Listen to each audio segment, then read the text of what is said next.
Este encuentro corresponde a la asignatura de Diseño de Instalaciones 2 en el periodo lectivo 2020. Vamos a ver en primer lugar el contenido general de la asignatura en los distintos bloques temáticos en los cuales se agrupa. Un primer bloque temático está compuesto por el núcleo de circulación vertical, que habla de ascensores y medios de escape. Un segundo bloque temático habla de las instalaciones sanitarias, es decir, de las provisiones de agua fría y caliente y de los efluentes que se desahogan por medio de las cloacas o pluviales. Finalmente veremos la provisión de energía con las instalaciones de gas y la instalación eléctrica.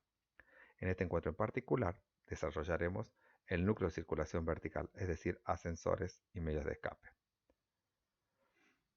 El núcleo de circulación vertical es de vital importancia en el diseño de un edificio en altura, es decir, atiende principalmente a la complejidad del edificio en altura, que es la superposición de muchas plantas, sean estas plantas repetitivas o no. Y al igual que el planteo estructural, que ocupa verticalmente, une distintos puntos de las plantas del edificio, en el caso de la estructura serán secciones que van incrementándose a medida que uno baja de los pisos altos a los pisos bajos. En el caso del núcleo de circulación vertical, este suele mantener su sección a lo largo de todo el edificio. Vinculando las plantas de distinta funcionalidad, como puede ser las plantas de subsuelos destinadas a estacionamiento, con las otras plantas funcionales del edificio, vinculándose con el exterior y con las plantas altas de las plantas tipos o incluso de la azotea. Entonces, el núcleo de circulación vertical puede estar compuesto por la circulación mecánica vertical, por escaleras y rampas y los conductos en general. Si analizamos una planta de un edificio cualquiera, de un edificio en altura, veremos que encontramos estos elementos componentes que pueden estar ubicados de distintas formas. Por un lado, las escaleras, a las que llamamos medios de escape cuando se constituyen en tales. Luego, los ascensores, que serían la circulación mecánica vertical. Y finalmente, los conductos, que pueden llevar o traer fluidos, como describimos anteriormente, pueden ser las provisiones de agua o la de los efluentes hacia afuera del edificio o la provisión de energía incluso. Analizando plantas de edificios de vivienda, por ejemplo en este caso, una planta muy compacta, el núcleo de circulación vertical puede ocupar la parte central del mismo, vinculando en horizontal las distintas unidades locativas del edificio y en vertical, por supuesto, proveyendo a la circulación mecánica o a la escalera que puede proveer al edificio. En este otro caso, también un edificio de vivienda, pero el planteo del núcleo de circulación vertical en este caso es lateral al edificio y no central al mismo. Y también vincula los desplazamientos horizontales con los desplazamientos verticales. Si pasamos a un edificio de oficina podemos encontrar casos similares, es decir, un núcleo de circulación vertical central al de una planta muy compacta o un núcleo de circulación vertical que sea lateral al edificio y que vincule a las distintas unidades locativas del mismo. En el caso de un edificio de hotel, por ejemplo, podemos tener los distintos núcleos de circulación vertical que pueden distinguirse, por ejemplo, entre escalera y ascensor de servicio o escalera y ascensores de uso común o escalera de emergencia. Y puedes ubicar entre los bloques de las habitaciones como un elemento central, aunque sean bloques separados de la misma. También puede ser que esté disgregado y no concentrado en un solo punto este núcleo de circulación vertical, proveyendo lo que serían ascensores de servicio, escalera de servicio y ascensores de servicio y escalera de medio de escape y ascensores de uso común.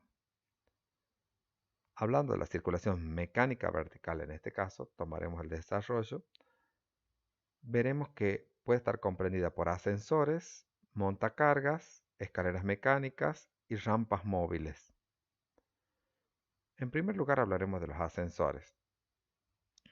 Los ascensores pueden ser de dos tipos principalmente, a tracción o hidráulicos.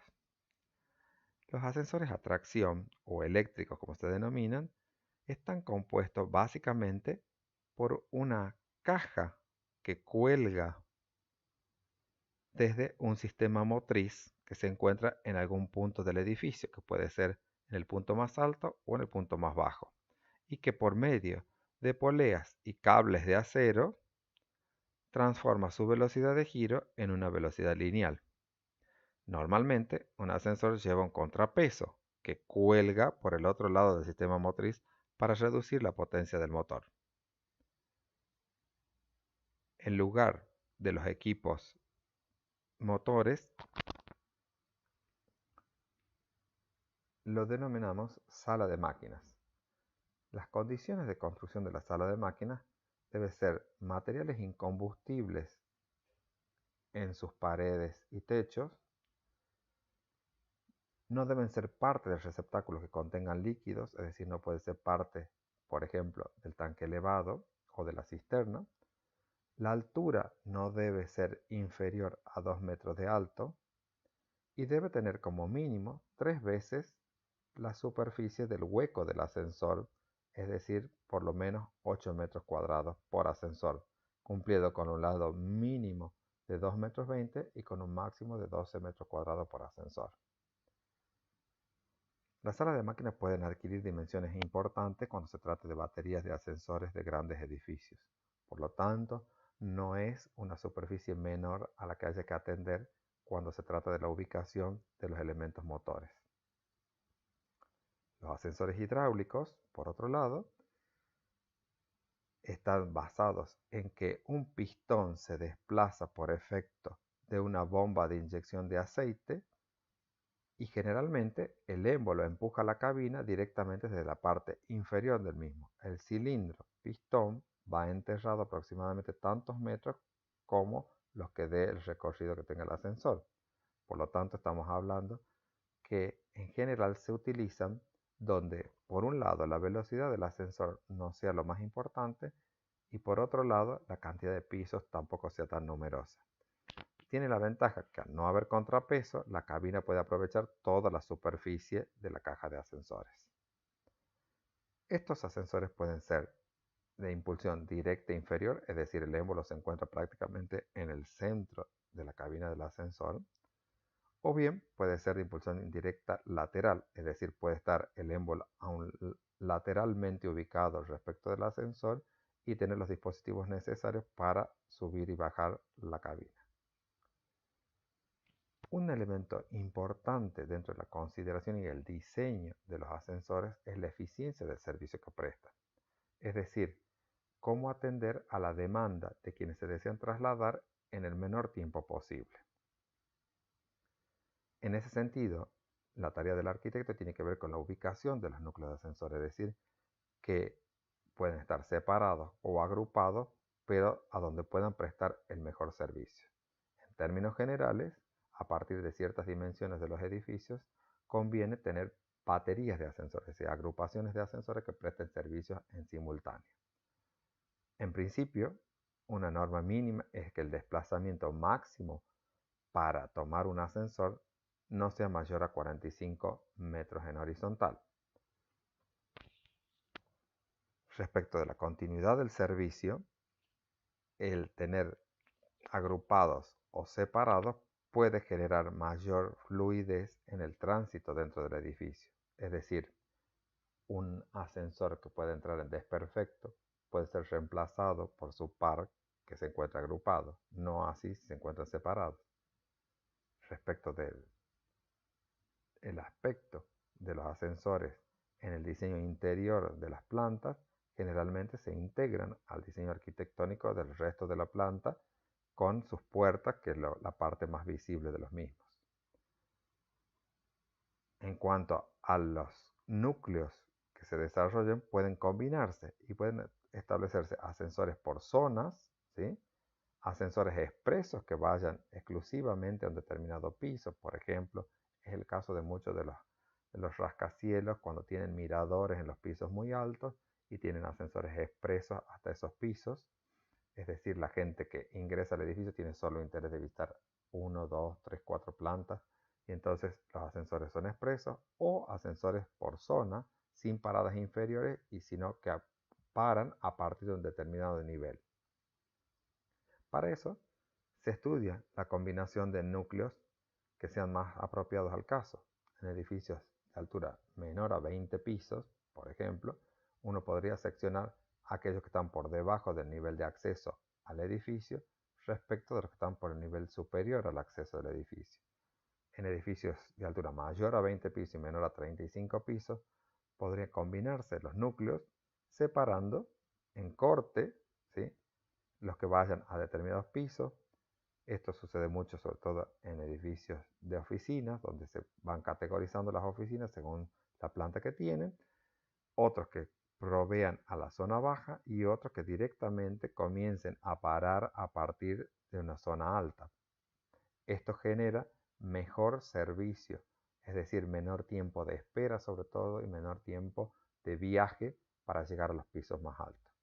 Cuando hablamos de edificios de mayor altura a 35 pisos, esto habrá que estudiarlo muy particularmente para ver cuáles y cuántos serán los ascensores que provean el servicio y a qué sectores. Si habrá uno que va de la planta de acceso hacia abajo y hacia arriba, si habrá una zona baja, una zona media y una zona alta a definir para que el servicio sea lo más eficiente posible. Respecto de los elementos componentes de los ascensores, hablaremos en primer término de la cabina, que es lo que habitualmente vemos cuando ingresamos a un ascensor. La cabina en sí misma es un bastidor estructural que contiene los elementos de confort con los que cierra la cabina del ascensor. Las puertas de acceso al mismo son un tema de diseño también para el arquitecto, puesto que según sean los accesos y salidas del mismo, serán las puertas que se dispongan. Por ejemplo, puede ser puertas laterales, es decir, que yo ingrese por una puerta y salga por otra, o que sean puertas opuestas, que ingrese en un punto y salga en el otro lado, según sea la conveniencia para la funcionalidad de la planta que estoy diseñando.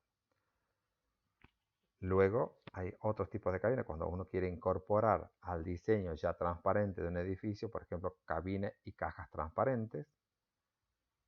Esto va a depender del diseño que nosotros planteemos y de las posibilidades que nos dé estructuralmente el edificio de plantear una cabina y cajas transparentes.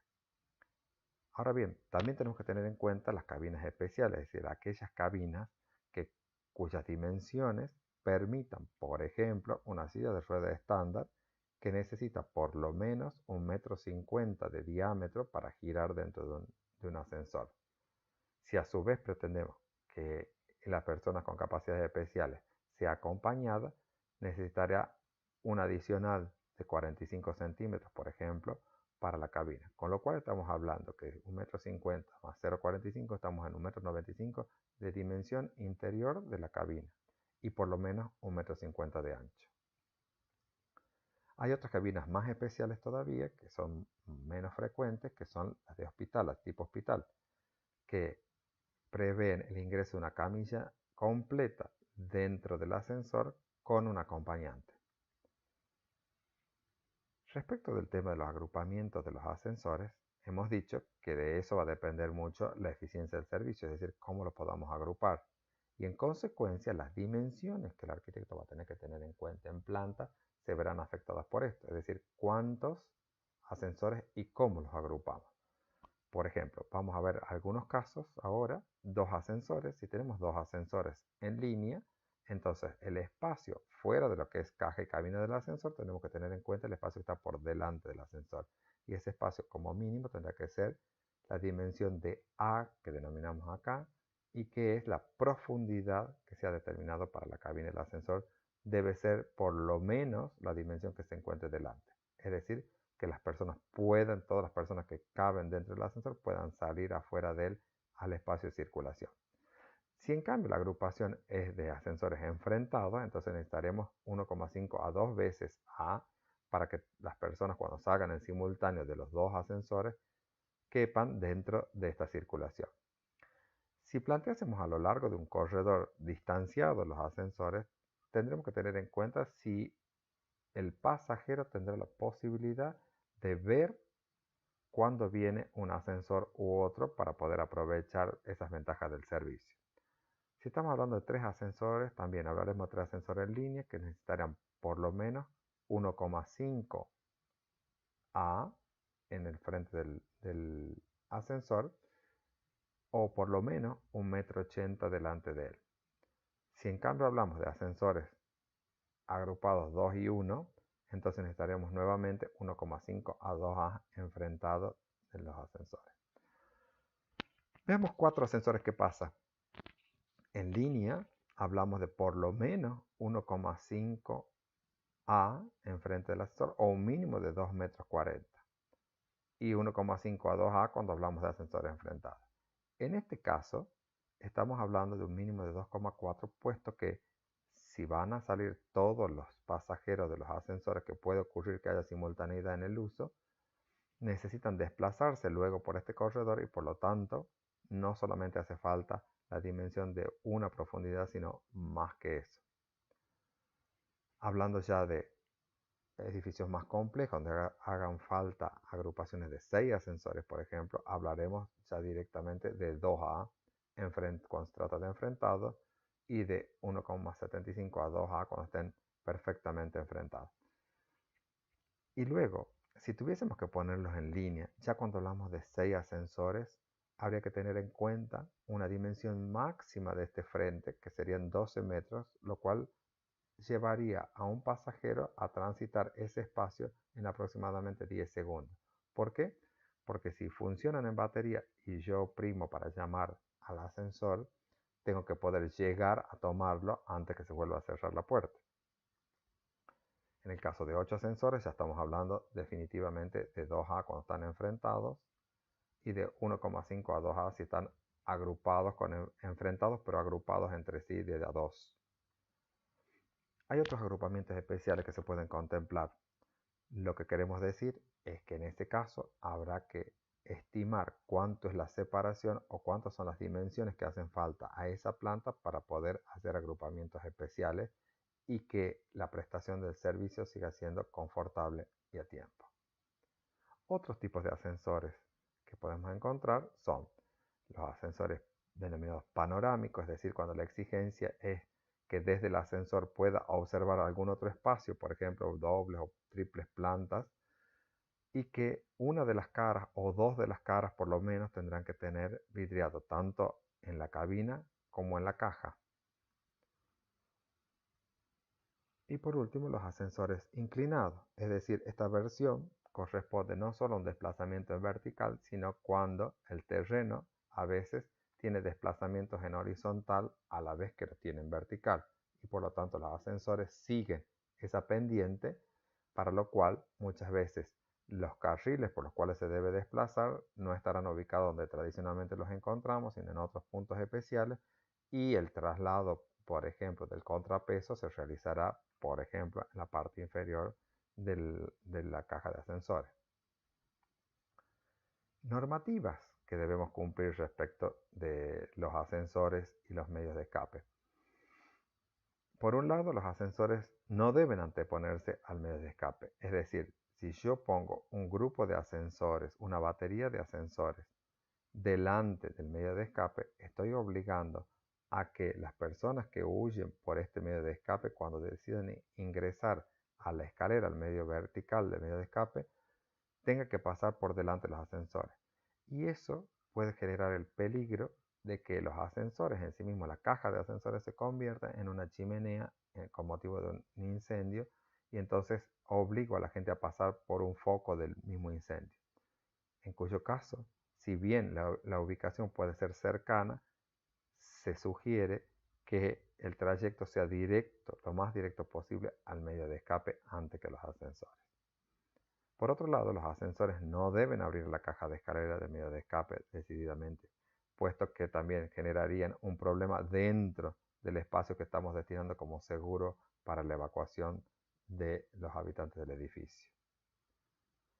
Finalmente, decimos que el tanque de reserva del edificio debe estar separado de la caja del ascensor o de la sala de máquinas por lo menos 70 centímetros. Es decir, no puede compartir el fondo de un tanque, ser la losa superior de la sala de máquina o de la caja del ascensor. Esto es para evitar que cualquier pérdida que pudiera ocurrir de un tanque elevado, por ejemplo, fuera directamente a los elementos de tracción o a la caja del ascensor en sí mismo. Dicho esto, les doy las muchas gracias.